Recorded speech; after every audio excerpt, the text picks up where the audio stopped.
Grumpy Hunter here.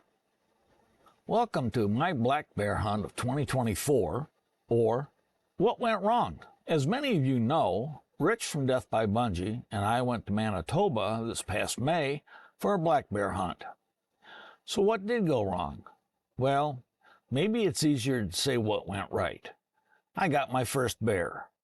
I got to visit Manitoba for the first time, and I got to spend time with Rich and many other good people. Okay, let's just jump forward to the third hunt.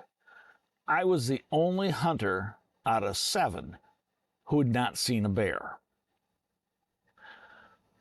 They all saw a bear on the first day of hunting.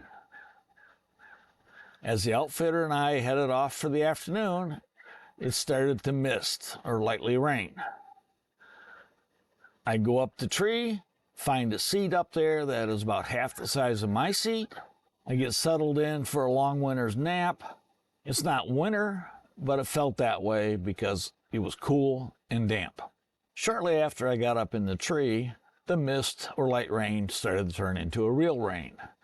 Now, being 15 to 20 feet up in the tree, standing on a metal platform that has a standing area that looks to be smaller than just one of my feet, what could go wrong? As I was pulling my poncho out of my backpack that was hanging down below my feet, I dropped my phone. Luckily, it fell onto some soft grass, landed upside down or backside up, and was under me, so it really didn't get wet. Now, I've been sitting there for about 2 hours, and I see my first bear. It's a sow. It's behind a lot of brush. It's about my 11 o'clock position, and slowly heads off counterclockwise to my 6 o'clock. I uncover Parker, because along with everything else, it was under my poncho. I turn on the Tacticam, and the Tacticam turns off. I repeat this, and it repeats itself. The battery's dead. The battery was fully charged 2 days before, and I had not used it, at least not intentionally. The sow basically turned around, followed its own trail back to where I saw it, and then crossed in front of me and disappeared into the woods, where I believe it hung out for a while because the squirrels in that area were really upset. With Parker and the rest of my equipment back under the cover of my poncho, I sat for about another 90 minutes, occasionally having a staring contest with the squirrel living in the tree, actually inside the trunk, off to my right at about 10 feet at eye level.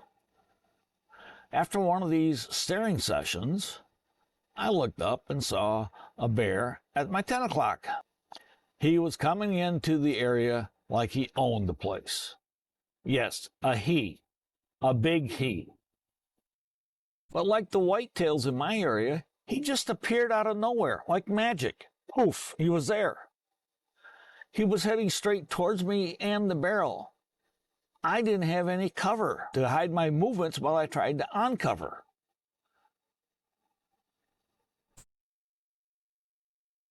So I waited. Now here's a short clip, the only clip I have, of the bear taken with a camera I had attached to my stand on my left side between my knee and my ankle.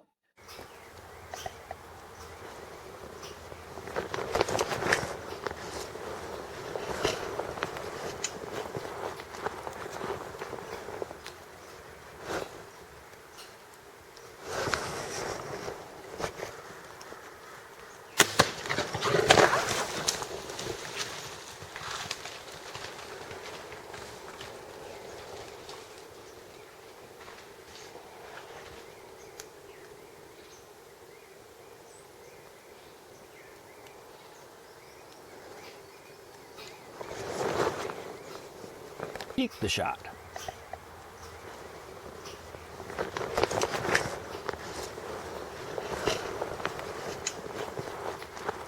The bear stopped eating, looked up in my direction while I was still uncovering. I stopped moving. When the bear was broadside, I was still messing with the poncho. I was not ready. When I sent the arrow down range, my point of aim was just behind the shoulder. But as you can see, That's not where it hit.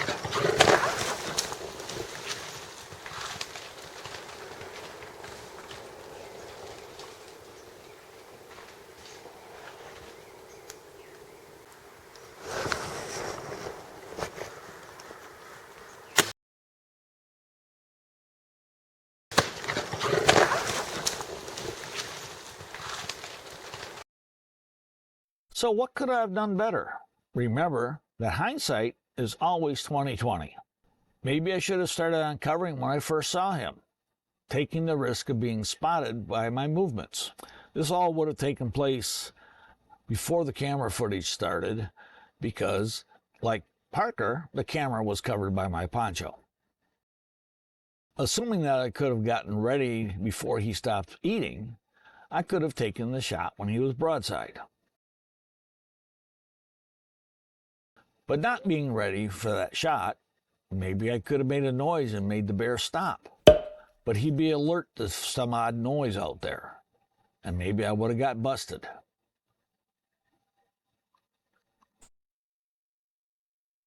Here's a short list of other things that went wrong.